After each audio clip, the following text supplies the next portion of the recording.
event like this is quite rare in the big UCI world picture, where only the major multi-million dollar pro teams get invited.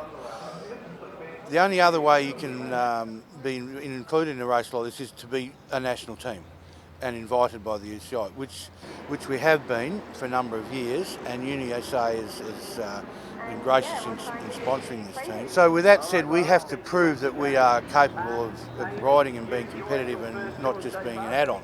Yeah, I think it's brilliant. Speaking from experience, raced I think 3 times with UniSA in the Tour Down Under as a rider, and it gives a great opportunity for 2 groups of people.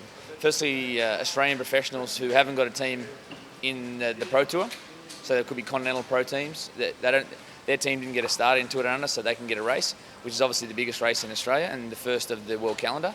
And secondly, for young guys who aren't yet professional, but they're good enough to race Tour Down Under, and that's the first exposure to professional cycling. I think it's also very good for the race because the way they race is really aggressive and makes for good racing, and all the guys are normally going really well for it, so it gives all the bigger teams a bit of they try to give them a bit of a run for their money. They might not have the big names, but they definitely got the form. Well, some of the names we've had come through us, like Michael Rogers, who won this tour in one of my national teams.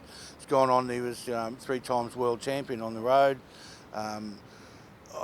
Richie Port, who was with me a couple of years ago, and he went on to lead the Tour of Italy last year. Alan Davis was with me a couple of years ago, run 3rd in the World Pro Championships this year.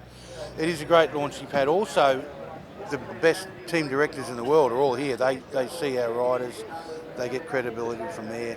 And this sport is very much about knowing people and networking and getting known to get invitations to the big events and big teams. And this is a great opportunity for our young riders to do that.